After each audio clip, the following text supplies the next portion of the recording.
Hey, this is Zach Log the Great, and I am here tonight with my friend Travis. Hello. And we are joined tonight by Rachel Fulton Brown, historian and a pres presenter, a I contributor. know we need another word, don't we? A contributor to unauthorized TV. So that's unauthorized.tv. If you would like to see her series on medieval history and on the works of J.R.R. Tolkien, which I've been listening to some of that myself recently. I think I'm going to be storyteller. How's that? Can I be storyteller? Historian and story. No, wait, those are the same words. Hello, everybody. It's great to be back. And just a quick reminder, if you like my work, if you like what I do, please consider supporting me at subscribestar.com/zachlog-the-great. And having said that, we are getting together tonight to talk about a poem by Gerard Manley Hopkins, who, and the poem is As Kingfishers Catch Fire. Rachel has very graciously volunteered to read for us tonight. So let me put that up on the screen so everybody can follow along, and then we shall let me know when you guys see this. It's up. Okay. Go ahead. Okay. As Kingfishers Catch Fire by Gerard Manley Hopkins. As kingfishers catch fire, dragonflies draw flame. As tumbled over rim and roundy wells, stones ring, like each tucked string tells each hung bell's bow swung finds tongue to fling out broad its name. Each mortal thing does one thing and the same, deals out that being indoors each one dwells, selves goes itself, myself it speaks and spells, crying, what I do is me, for that I came. I say more, the just man justices, keeps grace, that keeps all his goings graces, acts in God's eye what in God's eye he is, Christ. For Christ plays in 10,000 places, lovely in limbs and lovely in eyes not his, to the Father through the features of men's faces.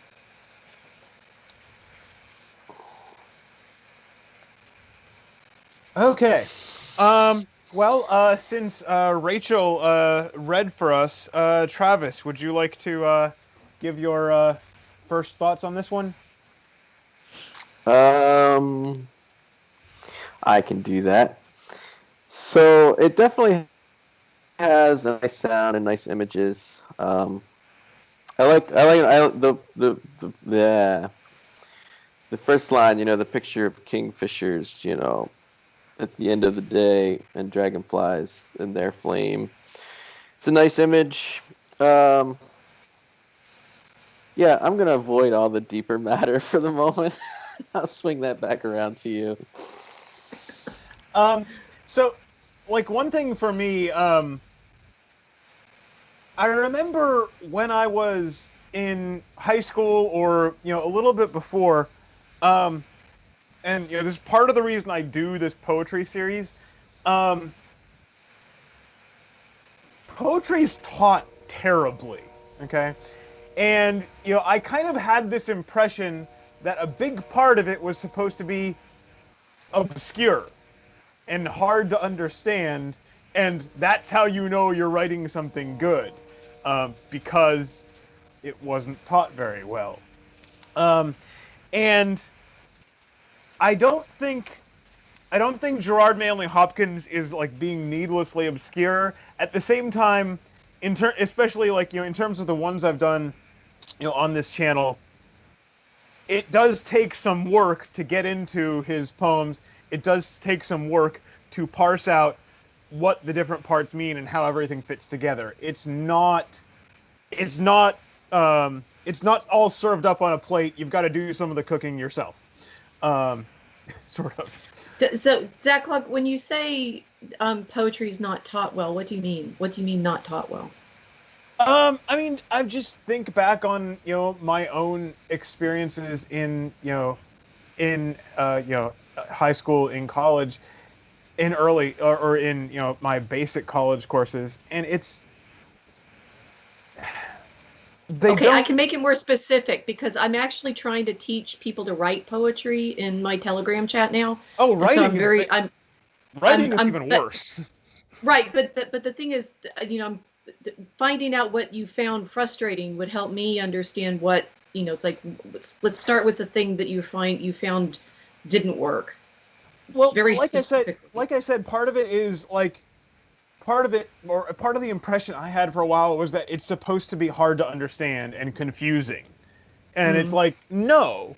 I mean, sometimes there is like I said, Gerard Manley Hopkins, it takes some work. But it's, that's not, C.S. Lewis, we've done his, G.K. Chesterton, they are, you don't have to pry it out of them. It's, all put together, and it's communicated, it's communicated in, clear language, and it's not lesser poetry for that. If that makes sense. It sounds like hard means symbolic, or does hard mean strange phrasing, or does hard mean rhythms? I mean, it's like the what does hard mean? And it seems to me like you're mainly focusing there on the sense that poetry might have reference that people don't get. Is it that? Is just like if you had enough footnotes, it would make it easier?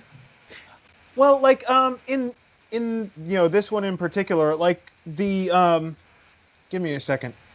I mean, for this poem, I think it's, there's lots I've done that you don't have to do this, but for this one, it would kind of make sense at some points to have a, kind of a parallel page with, kind of a more plain English speaking, sometimes. And so, as tumbled over rim and roundy wells stones ring. A stone thrown into a round well, knocking its way down and making sound as it does. And I don't think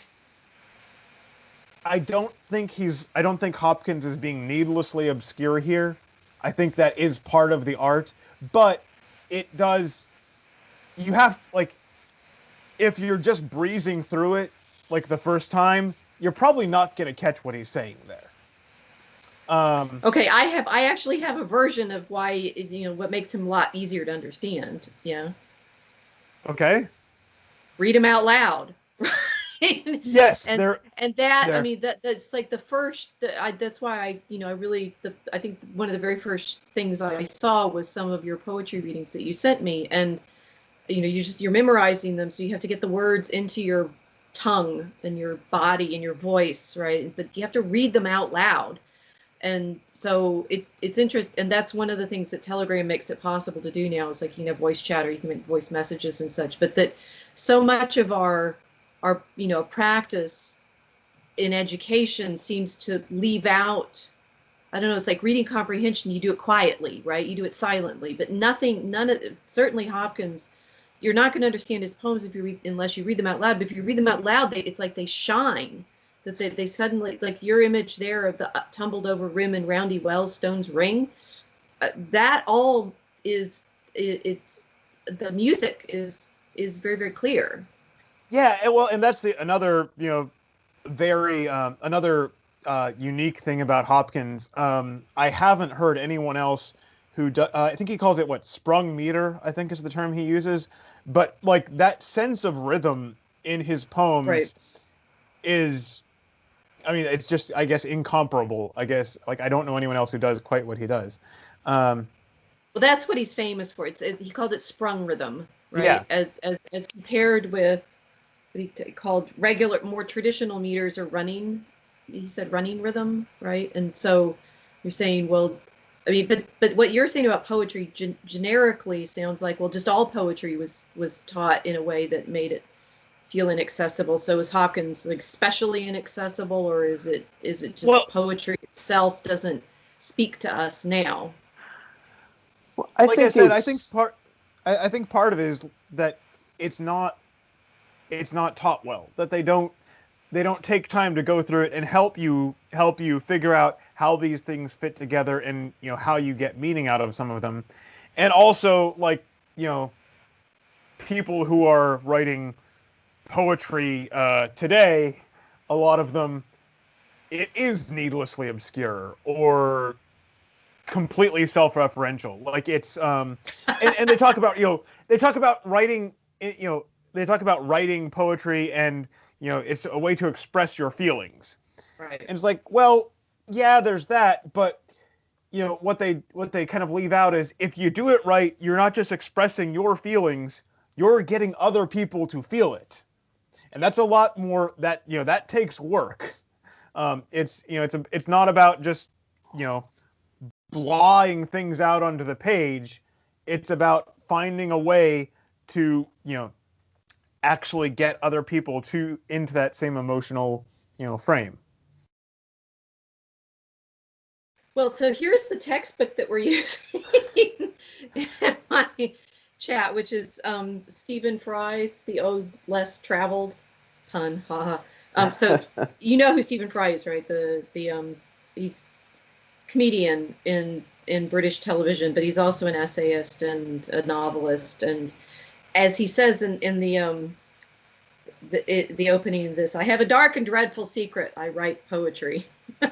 And whimsically makes it up as saying, I'm not going to put any of my own poetry, any of my good poetry in this book, because that would be just not to the purpose that he had for writing poetry, which is he doesn't share any of his better stuff with anybody. It's this private sort of practice, but he's trying to introduce it as something that, if you can break it down into its structures and purpose, well, the purpose is also that sort of making music out of words, right? Which is why when you asked me which one I wanted to, you gave me some choices of poems that I wanted to talk about, and I went to Hopkins immediately because, one, he is hard to talk about even within sort of traditional meters, but he sings, right? I wanted to talk about something joyful today, and something sparkling and vivid. And Hopkins, of any of any of the poets that I know in English, he's special in that characteristic, right? He's just delightful, right? Which is one of his great purposes. Well, another one of his I did, which I haven't covered in discussion yet, was Carrion Comfort, about refusing despair. So right. So it seems like this is a good exercise to have right now in the moment, our historical moment, when it's very easy to lose sight of the things that Hopkins is trying to describe, right? But I was going to quote something from Fry when he's talking about the sprung rhythm, because he has a whole chapter just on what he thinks Hopkins is up to. And contrasts him. Why can't I find the page? I'm being tormented by my. Yeah. Okay. 13. It was what you said at the end, right? So, Hopkins is considered unusual of Victorian poets because he does actually try this really tricky metrical stuff, and the reason that he had to come up with the term for it, like sprung rhythm, was because he was trying to do something that was, it's like compressing meters and stressing and things like that. But he's sort of the opposite, as Fry says, of Walt Whitman. He says, I've taken a little time over the style, purpose, and influence of Hopkins because his oppo, as you might say, Walt Whitman, very different man, but so alike too, was busy in America tearing up the prosodic manuals round about the time Hopkins was experimenting with his sprung rhythms. Whitman is considered by many to be the father of English language free verse without traditional patterning, stanza form, rhyme, meter, syllabic count, or regular accentuation. And then he just says, but that's not the point of this book because I'm trying to teach you meter. that what you're pointing to is this tension between Hopkins, who it's like I want us to talk through what he actually does and what he's able to achieve, but he's this kind of nostalgic but completely modern inventor of whatever this sprung risen thing is, as contrasted with the modernist poets who basically threw out the entire tradition, right, and are just sort of whatever they're doing. I mean, the ones that Fry lists says much of the pleasures of Eliot, Pound, Lawrence, William Carlos Williams, the American Open Field School, and Whitman himself will not be looked at here. Free verse has this totally other sort of claim on our attention and our response. And Hopkins is working in the older forms. He's I mean, he's definitely metrical and rhyming. At the same time, and you can, with not much practice, you can feel the rhythm. At the same time, it's also not like, Shakespearean iambic pentameter. Like, right. It's not this. And so it's kind of, give me a second. It's definitely metrical, but it's also kind of chaotic in a way. And so he's kind of between the two, you could say, in those terms, maybe. Well, what I recognized, and I wasn't really fully conscious of this until I was thinking about our discussion tonight, is you hear it better when you read it out loud, but you realize that most of what he's doing is alliteration, right? So, I mean, just that as Kingfishers Catch Fire, you have the king, right? So he's playing with these lovely sound patterns, right? Very, very tightly, so that all of his lines, if you read them out loud, you start realizing that the sound patterns are as significant as anything else. So it's Kingfishers Catch Fire, dragonflies draw flame, KF K F K F D F. What do you do with that, right? It's like well, it's there's sort of flashes, right? It's like he's playing with this sound imagery to make you see the thing that he's also putting words to. So and Travis said this, right? That flashing that you can see, the images are there. They're very, very vivid. Why are they so vivid? Well, because he put the sound to them as well. It's almost kind of joining together the more recent, Shakespearean kind of form and the older Old English alliterative verse. Exactly. And that's why I realize I love it. It sounds medieval, right? And I think I think the best way to describe it's like pre-Raphaelite, right? It's a verse that is capturing the vivid colors and beauty that the pre-Raphaelite painters tried to capture in their Arthurian paintings, right? The chivalric paintings are there. A lot of Christian paintings too, right? That they're trying to capture the light and the color and the joy of everything that came before Raphael, and yet in an entirely modern idiom, right? Of that real high realistic painting and the kinds of scenes that they set and so forth. And so I think Hopkins, to me, I realize fits in that painterly world, whereas what Whitman and the other, not Eliot, I love Eliot, and I think that's not fair to him completely, but what I feel like when I read a lot of modern poetry, this free verse stuff is it's like blotches on the, it's like canvas, it's like Pollock, right? You've just spattered color in places and you're supposed to have some response to it. And to me, it may be structured in ways that abstract painters work in, but I prefer the pre-Raphaelites. Well, and it's yeah. So we haven't really gotten that much to what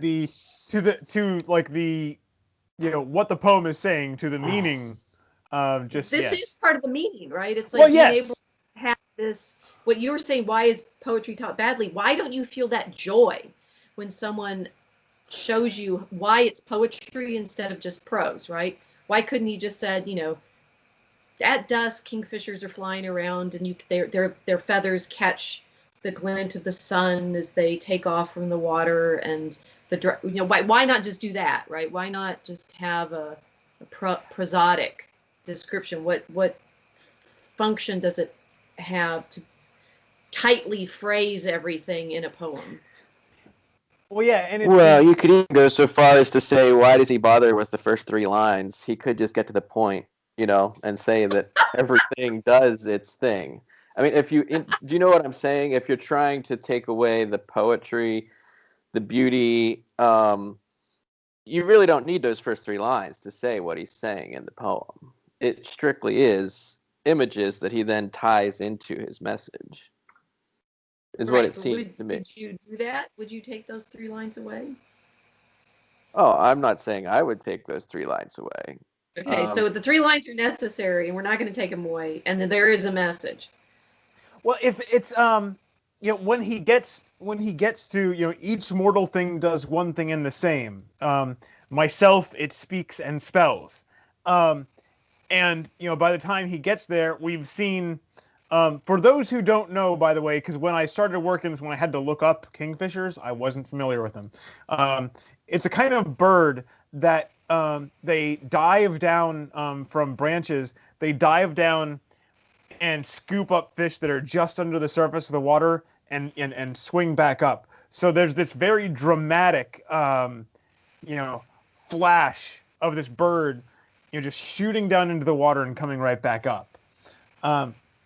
And by the time he gets to the quote unquote moral of the story, so to speak, you've seen these things. You've seen this flash of fire, and you've heard that that stone knocking around as it goes down the well, and it's telling, it's crying out its name. It's crying out who it is and what it's for.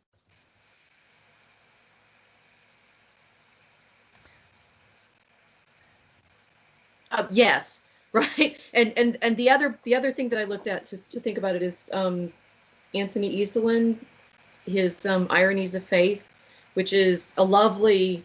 I mean, the subtitle is "The Laughter at the Heart of Christian Literature," and Hopkins is his. He's sort of not his ultimate. Dante is his ultimate, but Hopkins is his demonstration of the irony of love that is in Christianity, but also in Christian literature. But it starts with exactly what you all are describing right now, that what Hopkins is doing is making these exquisite descriptions, right?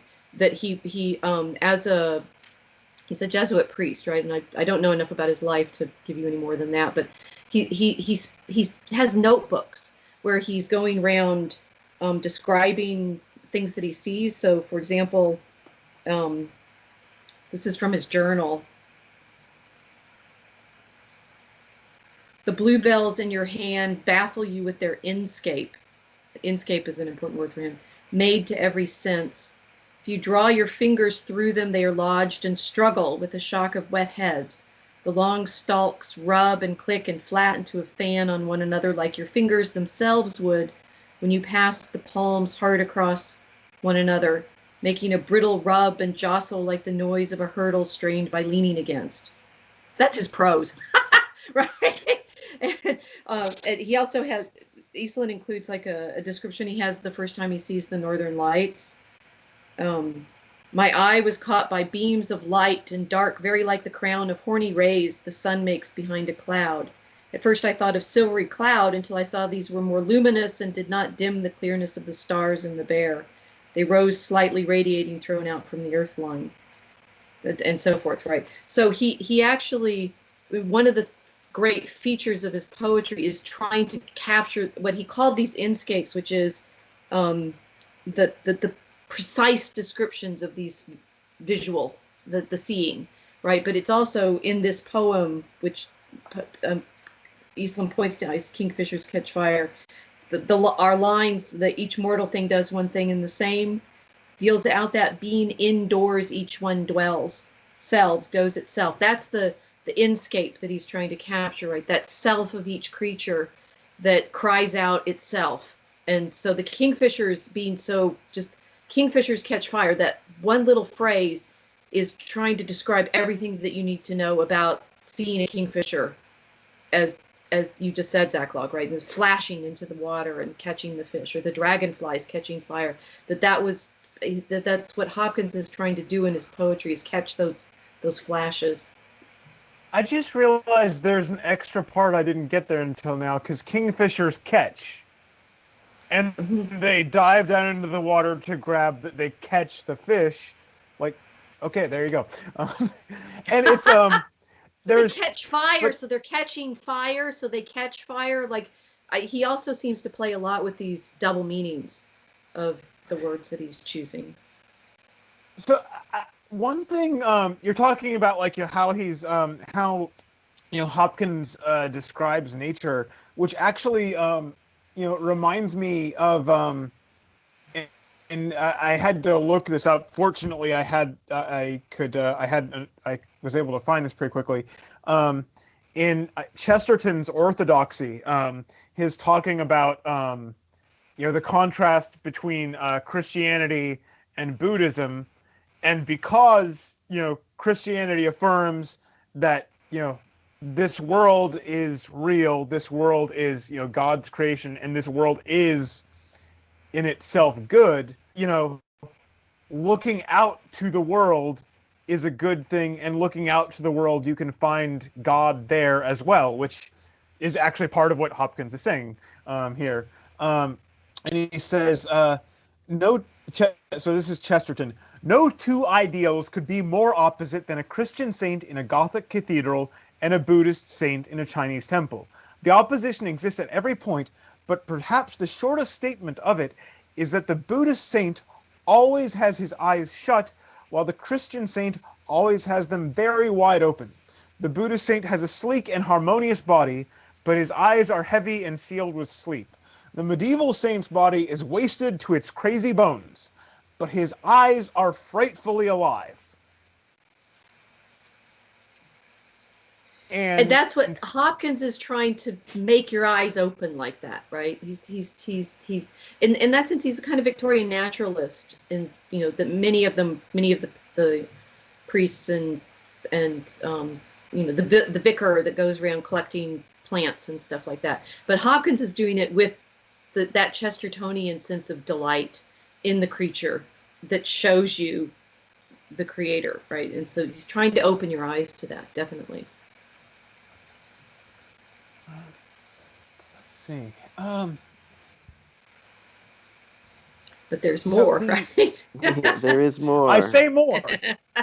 But there's more. What was it's also in terms of like structure. So this is this would be a Petrarchan sonnet, 8 line, 6 line, and the first section, he's basically talking about nature, and he says, these things out in all things in nature, including us, what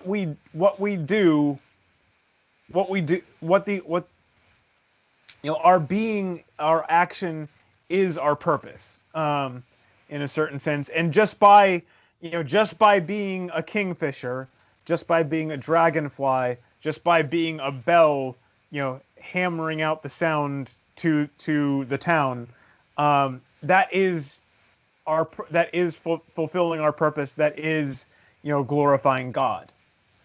And then, the second part, he moves on from that, and he says, the strange thing about us is that, the strange thing about us humans is that there is an element of just by being what we are, we glorify God, but we also choose. And the just man, justice is. And, we choose, by our actions, we act out God's purpose in the world, or we can. We often fail. So I think that there's a tension. There's definitely the sprung rhythm, right? There's the tension in that. That the main image that I get from the poem is reflection, right? It's all like, it starts with as kingfishers catch fire, right? And the fire is the reflection of the sun off the water, right? And the dragonflies drawing flame is the the flash of their wings in the sun, right? And so everything is about the reflecting, and that's what I realized when I was practicing reading it out loud this afternoon, and realized that the sound is doing that, right? By showing you about the king, the tumbled, tumbled rim, roundy wells, stones ring. You're having the reflected sound too, right? And then you start thinking about a bell that it rings because the tongue, flings out broad its name because it's clang, clang, clang, clang, and everything is constantly this reflection, right? And the thing itself is reflecting what, right?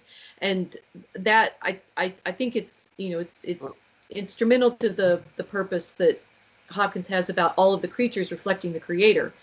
You're getting it both in the visuals that he's giving you and in the sounds that you're hearing, that the prime purpose of our being creatures is constantly reflecting God. So that the selves go out, myself, it speaks and spells, and I'm big on worrying about spelling. It spells, right? Because I watch a lot of Owen on Unauthorized now. And the sort of whatever kind of magic is happening here, it's that through that reflection. It's a very mirrored kind of meditation. You're always seeing God reflected somehow in these creatures. Travis, what were you saying? Well, I was going to say, as she was speaking about, these reflections and what are they reflecting? I mean, the literal, is, we're seeing fire and flame, which can have any number of symbolic meanings, light, and then sound. So we're kind of dealing with light and sound is what the specifics of the images that he gives us.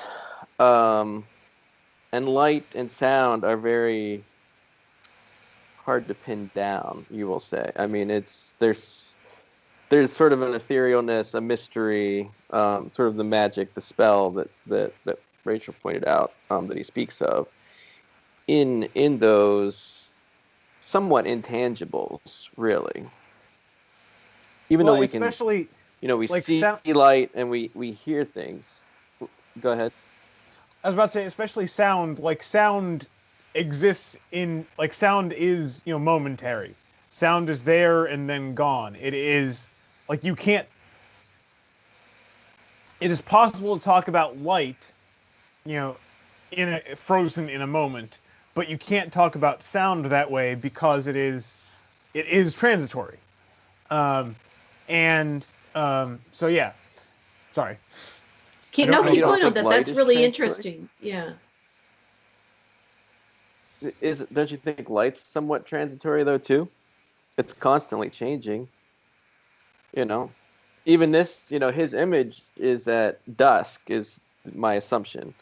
So that is a transition between light and dark. So it's hard to say that it's. I mean, I don't know. We think of light as sort of this. You can't touch it.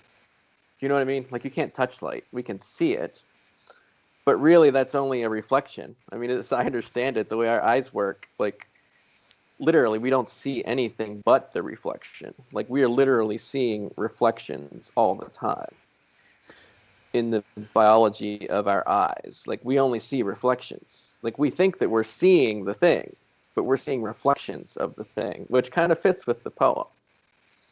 That fits really well with the poem, yeah, because we're trying to see God ultimately, but we're only doing it through the reflections in the creatures. Right. It's great. Well, and also, not only, like the second part says, acts in God's eye what in God's eye he is. As a Christian, you are to, live out God. We are supposed to be, the body of Christ. We are supposed to be, God acting through us, acting in us here on earth. We're really bad at it a lot of the time, unfortunately. I'm not great at this. But that is, it's a kind of, like I said, it's kind of this strange thing because like he's like the first one, it focuses on nature outside of man, which just, it is what it is. It does what it is made to do. But then when you get to us, the just man justices, we can, we can keep grace, and that can keep our goings graces. But we can choose not to.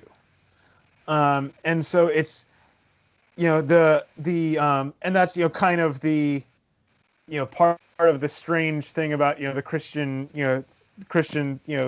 idea of free will, that we can choose to be what we ought. We can choose to, deal out what he put inside of us. We can choose not to. I don't know if I'm making sense. Well, but and the thing is, I think Hopkins is trying to encourage us to the joy of who we are, and that the axe in God's eye, what in God's eye he is, Christ, right? We are, and this is, the fullness of it is that Christ plays in all of us. Like you're saying, where do you see God? You see it reflected in all the creatures as creator, but also in every human being. So Christ plays in 10,000 places, and this line, the lovely in limbs and lovely in eyes, not his, they're in us, right? In every face, every human face, as a reflection of the face that we, long in our hearts to look upon, right? To gaze upon. And that lovely, again, this is Eastland, but he has a wonderful description of what's going on here. Things are lovely, as Hopkins is showing, because the God who is love loved them into being. Let me read that one again. This is Eastland. He's just a great reader of Christian poetry. So things are lovely because the God who is love loved them into being. They have an inscape, can be known by the eye and the heart in love, because they have been shaped, fashioned, formed by the God who saw them before they came to be. And we can wring our words to flash out some glint of that inscape, because words do signify, anchored as they are in the Word made flesh, the Word through whom all things were made.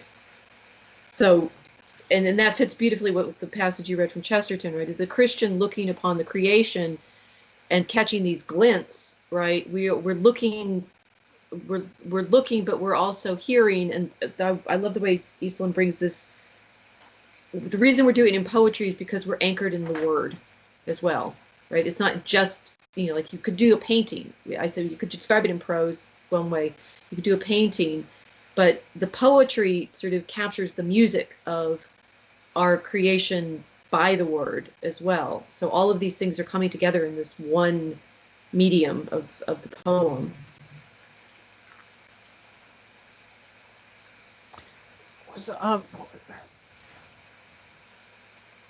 Well, and the other thing, there's two things, like, that second section, Christ plays in 10,000 places, lovely in limbs and lovely in eyes, not his. And there's, two things that kind of encourages you, that kind of pushes you towards, which is, one, act out, be that, be what you ought to be Christ acting in the world. And the other thing, which, in some ways is as important, is, look for that in others.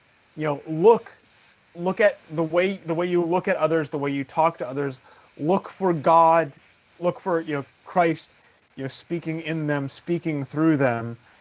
And, and it's, what is it? It's, kind of like, C.S. Lewis, because, I'm a Christian born in the 20th century, so of course I have to refer to him. But he says, possibly, aside from, the Holy Eucharist, the, holiest thing you are, the thing closest to God you are likely to encounter in most of your life is your neighbor, is, the ordinary person you happen to cross paths with. And, that person, and what is it? Because we are made for eternity, because, it does not end with death, and what becomes of us afterwards, either, someday that person that, to paraphrase, that girl behind the checkout at the grocery store, is going to be either, something you would be tempted to, bow down and worship if you saw that, or, a horror that would give you nightmares for years to come. And realizing that, every single person has that kind of, eternal destiny, is a, is part of that. And, obviously in this case, Hopkins is, looking at the more positive side of that. Or you could just look at the eternal within that in front of you. I mean, even his, description of, kingfishers and dragonflies and sound, light and sound. I mean, I think he's pointing to essence, if you want to call it. What did he call it? He called it, I just lost it. Inscape? I don't remember seeing was there the word inscape? It was indoors. It's not in this. No, it's not in this poem. But that's a term. That's a term he used. Kind of in other writing, talking about like that line is deals out that being indoors each one dwells, and talking about the the enduring kind of spiritual reality of all these things. And he's saying here that all of these things are doing that, are showing that constantly, if if we would take the time to look. Well, I think he's just saying that they are each doing it. Whether we take the time to look or not, the kingfisher is being itself. The dragonfly is being itself. We can see this if we take the time to look, right? Not that, yeah. Go ahead. Right, they're doing it all along. What Fry points out is that this inscape is this sort of thisness. It's like he suggests it comes from Scotus, Duns Scotus, as the in the Latin, the hike, the thisness, right? So haecaity, which if you do a lot of, I don't read a lot of scholastic philosophy, so that, but the basically the thisness, right? And so Hopkins, as a reader of Scotus, was interested in that sort of things for what they really are, and that's another things that he's trying to capture in these descriptions of the haecaity, the thisness of the creatures, which, as Travis is saying, they're going to do it regardless of whether we pay attention. But we're in I mean, to quote the other great guy, right, in Tolkien's version of things, we're made to praise them, right? We're made to not to worship the Creator by way of giving thanksgiving and praise for all the creatures. Well, and that's that actually kind of reminds me of something I want to say about this from the beginning. There's, like I said, because in Christianity, we say these, the created world is real. It's not, this, Buddhist illusion. The created world is good. It's not this, Manichaean deception and corruption. And I think part of what I don't think Hopkins is in this particular one is going really has this as a big idea. I think a little bit that. Give me a second. All the created things, the kingfisher, the dragonfly, the stone that's being knocked down the well, they exist. Like each of these things in God's creation, it exists for itself, it exists for God, and it exists for us. And like it's not it's not like all of this was made just as an object lesson for us. Like the bird exists for itself. The dragonfly exists for itself, and it doesn't have to justify itself, to us. At the same time, it also exists for us. It also exists for God to show us something about Himself, and it's really easy. It's really easy to like land on one side or the other of that, to try and say that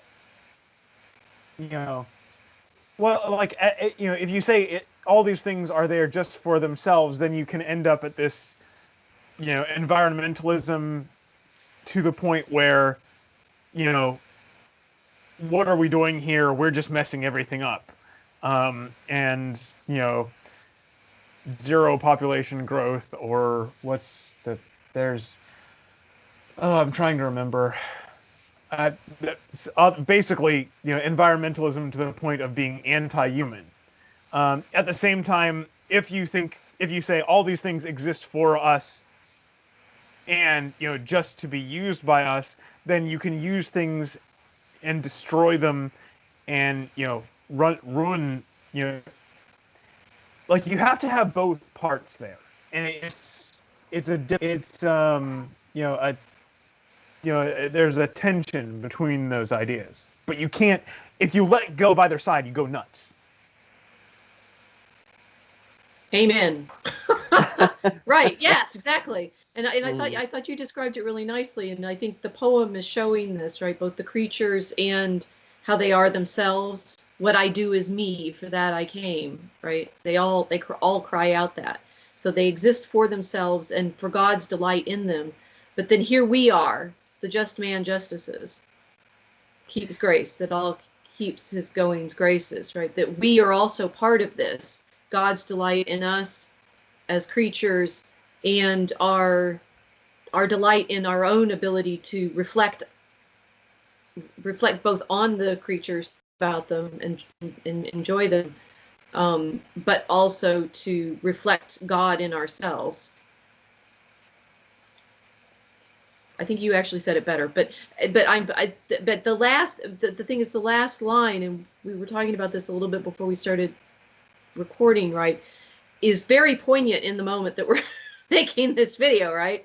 Because in the long, at the end, Christ, right? We see Christ, lovely in limbs and lovely in eyes, not hands, to the Father through the features of men's faces, which of course nobody's showing each other right now. And that, I think, is, of all of the things that we're living through, that the most terrifying is this sense of, the obscuring of our divine reflection by way of making sure that nobody can see each other. It's very terrifying. I find it frightening. And I never realized there would be a day where just like, walking through a grocery store and seeing another person's face, not a particular person, not because I like this person, but just actually seeing another person's face is a pleasure in and of itself. And I have to say, like, where I am, we're getting, as far as I can tell, we're getting off relatively light, because, while theoretically everyone's supposed to, it's not heavily enforced. I've heard I've heard a lot of stories, both in terms of government enforcement and in terms of just kind of social enforcement, and it's I'm really worried what this is doing to kids growing up right now. Oh gosh. But this is, I mean, to think about why we're worried, right? It's like, what's the big deal? You can't see someone's face, right? This is the big deal, right? So I have done some reflection on it. And wait, define for me what the big deal is. You just said this is the big deal. what's okay? So what the big deal of wearing a mask or not, right? It's set up as this is protecting people from your poisonous breath, basically, which is an interesting sort of claim, right? If you don't wear a mask in all social situations, you are potentially infecting other people. Or, I mean, it's hard to say because some people respond to it saying, by your presence, your breath, right? And the breath is, I think it's part of this too, because it's the speaking of the poetry. Our voices are part of what's being muffled.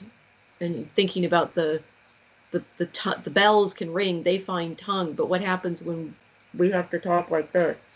That what's at stake is our ability to see God, right? And to the Father through the features of men's faces. The features of men's faces are what show, it's like it's a complicated sentence, this last line.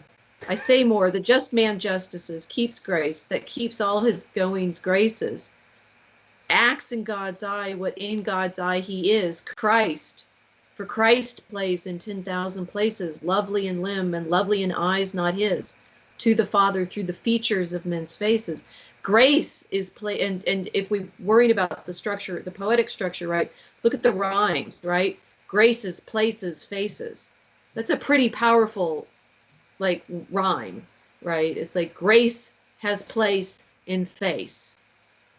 So if you're covering your face, you are covering yourself from God's grace, and you're covering each other from being able to perceive that.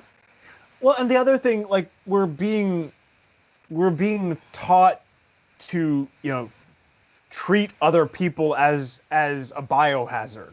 Like every person walking by is a potential could kill you just by their very presence. And their dead breath. Think about that. It's like our life is become poisonous. Well, and it's actually, I mean, you can rewind that. I have to argue as far as. Oh, go ahead. Go ahead. No, go, Travis.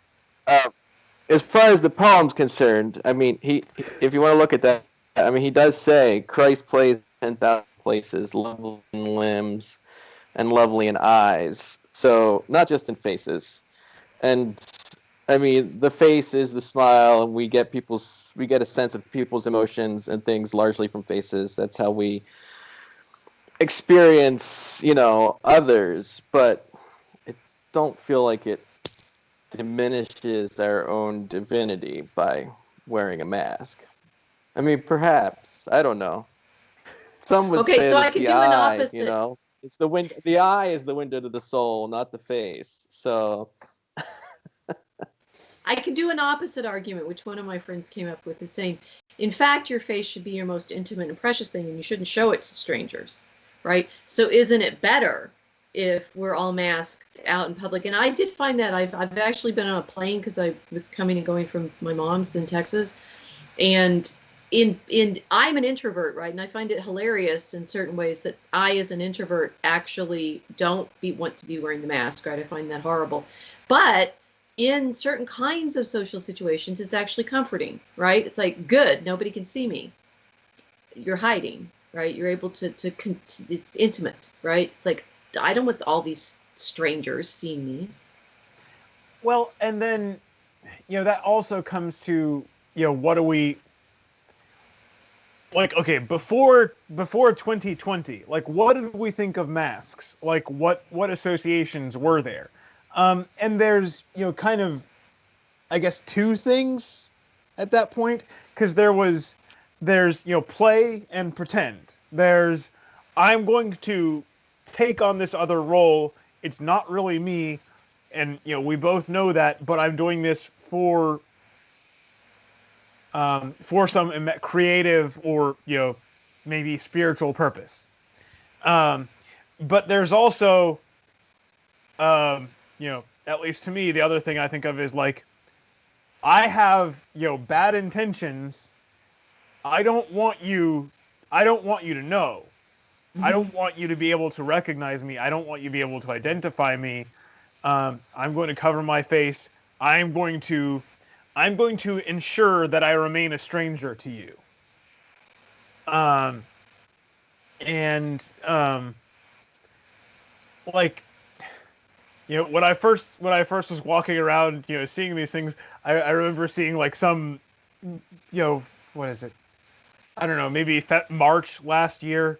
I remember, seeing, I was in a store and just, kind of big, bulky guy, wearing a mask, and I'm like, about to get robbed.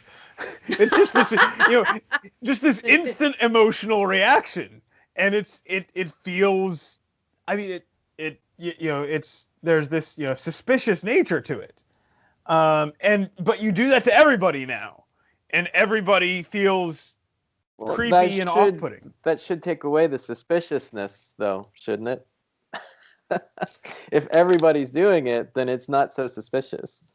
I mean, it was strange for me when people started wearing masks too, but I've assimilated. I mean, I don't know. I feel like we're discussing masks, not divinity or the poem at this point. The other function of masks is to induce trance states in sort of religious rituals. Voodoo, for example,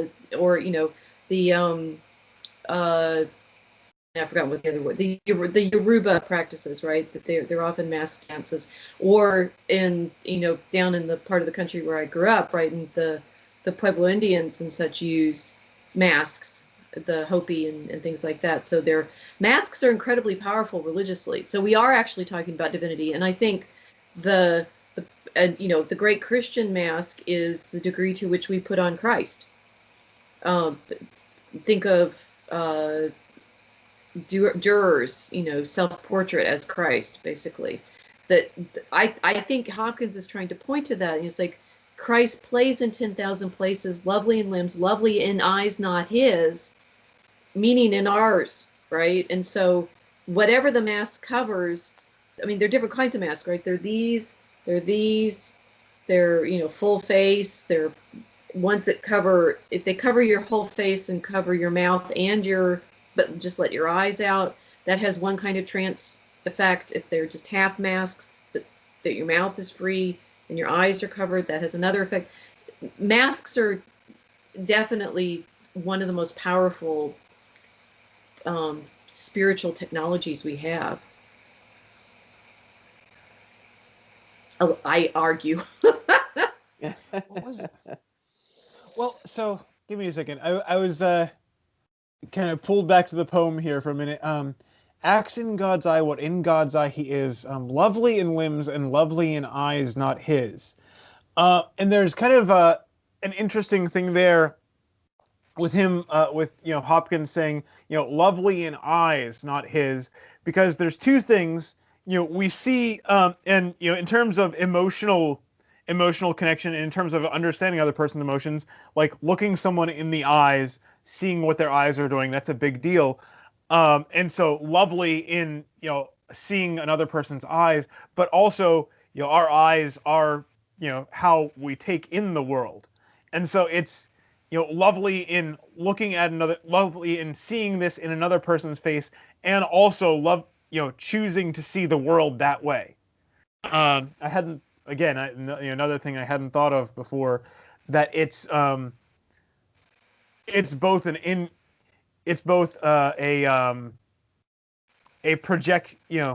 projecting Christ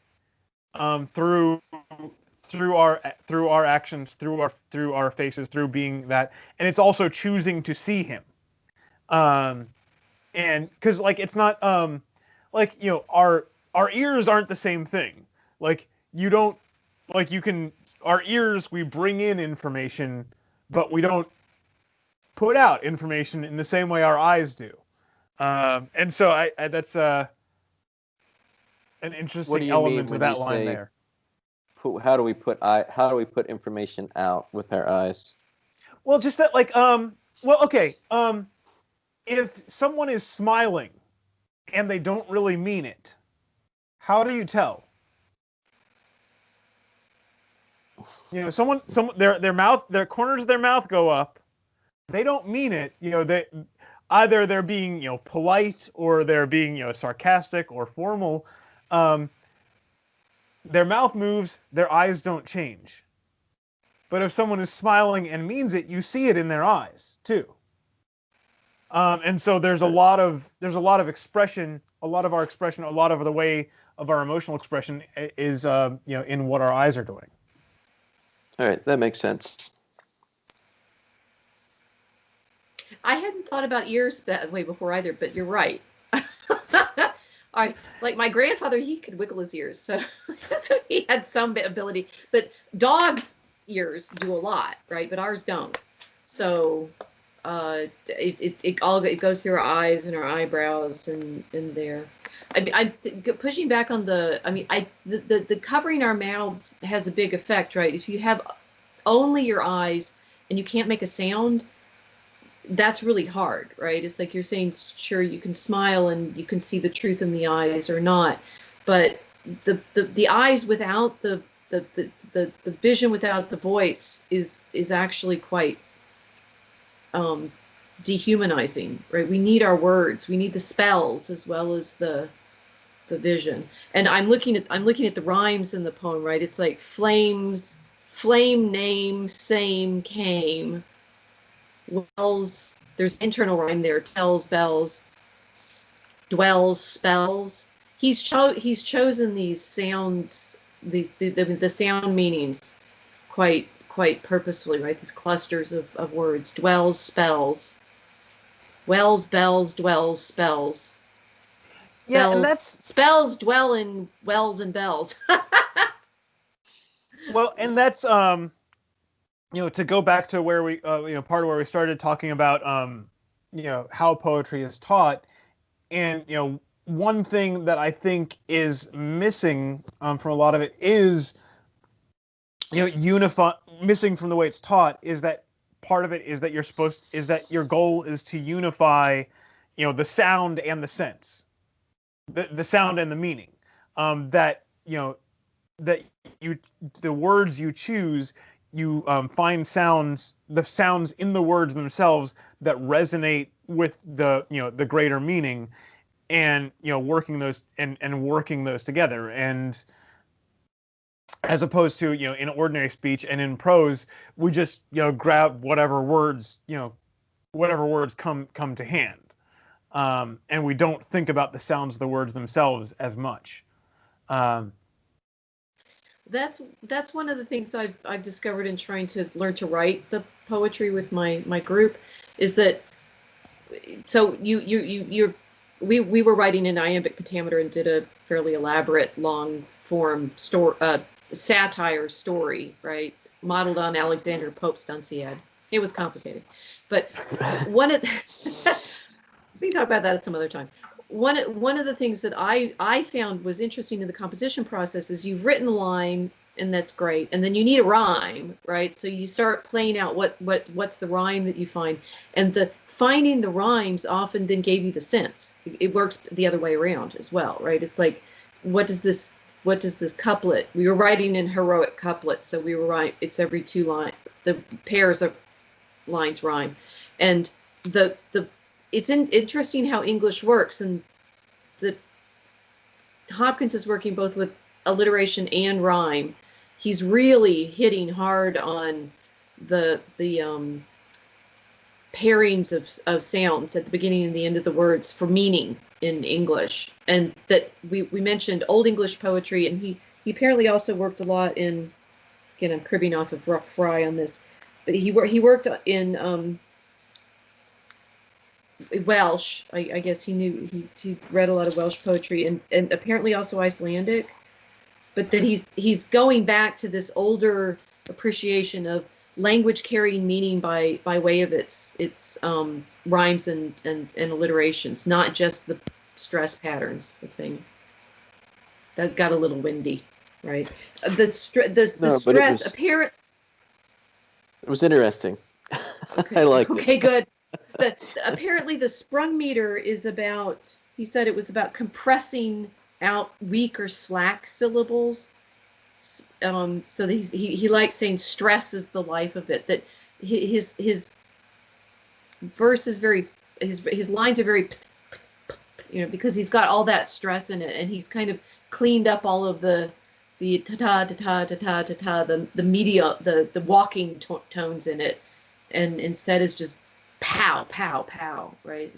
Well, what do the accents mean over the O and the A? A couple of the I words. think the purpose of that is because he does that a fair bit, like that's in a lot of his poems. I think his purpose there is basically to try and tell you, put extra stress on this word, even if it's not one you usually wouldn't. So it's kind of basically notes for reading aloud. Okay. Which is part of the medieval tradition too, that we have manuscript markings that show when they're reading in Latin, for example, and they've been marked for stresses so that people can read them aloud correctly. Well, it's also if I don't know when this was added, talking about medieval Latin manuscripts, they hadn't. I don't know when the idea of putting spaces between words was introduced, because in ancient Roman Empire days, it was all, if I understand correctly, like they didn't have spaces between words, and you pretty much had to figure it out, as you're going along where the word breaks are, which I find it hard to imagine trying to read that way. And it's interesting seeing how written language developed, and we keep on adding things to help make the meaning more clear, which is spaces, punctuation. It's Carolingian, and so all of our typography is basically Carolingian too, right? That the Renaissance humanists thought the Carolingian manuscripts were ancient, and so because they were always trying to go back to what they thought was the classics, and ironically they end up with the least classical part of it. Although so many of the manuscripts that we have of the classics were copied in the Carolingian period, so the 8th, 9th century. That Carolingian minuscule is what our typefaces are all really modeled on now. Okay, I just kind of heard something from elsewhere in the house, and I have my wife is chasing around 2 small kids, and it sounds like she could possibly use assistance. So as a bell, like yes. Spine's tongue to call out Zacklock. They are being themselves. Rachel, do you have any last thoughts you wanted to put in on this one? Well, so I think I hope that we've demonstrated that it's worth wrestling closely with the poems, and I'm always grateful to have the chance to do so with you guys. That what I have found in the last time we talked was in June, and I was just really getting started on this poetry work in the Telegram chat, and I have found the more poetry is one of those things that you can, and I recommend Fry a lot, right? His Ode Less Traveled. You will appreciate great poetry more if you've wrestled with trying to write your own, right? And what I have also found with the group is people, you want to go in there and read the hardest poem you can and enjoy it. You might need to start with writing some simpler ones yourself. and then you'll start noticing how well crafted something like Hopkins' poetry is. And so, why I think academics and teachers are often, we always want to be showing off, because I did kind of pick this poem because I kind of wanted to show off, but having wrestled with iambic pentameter for the last 6 months and writing our own and knowing how every so often we came up with a really great line, right? And the poem we wrote is 1,640 lines. It's long, right? And how many of those lines are actually perfectly formed? It's probably not very many.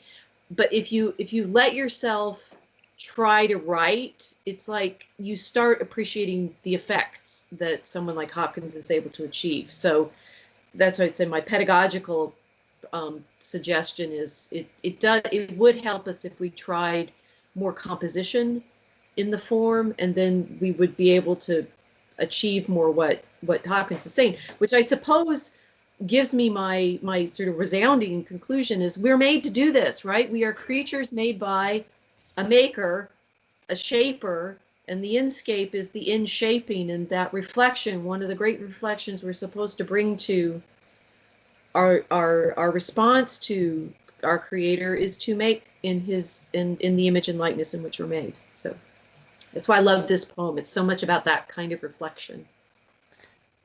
So Travis, how about you? Any last thoughts here? Well, I'm grateful that Rachel wanted to show off and shared this, got us to read this poem because I enjoyed it. It was showing off. Come on. So I will say, in kind of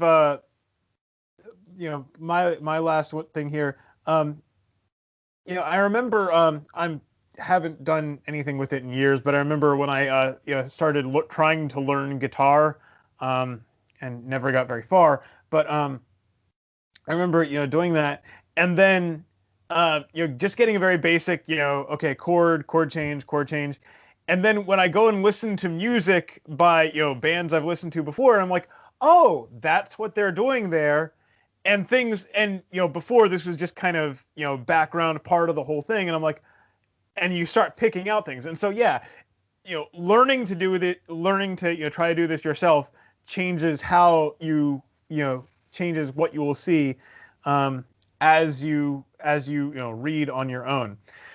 Okay, like I said, I should get going. So thank you both for joining me tonight, and God be with you. God be with you. And with you.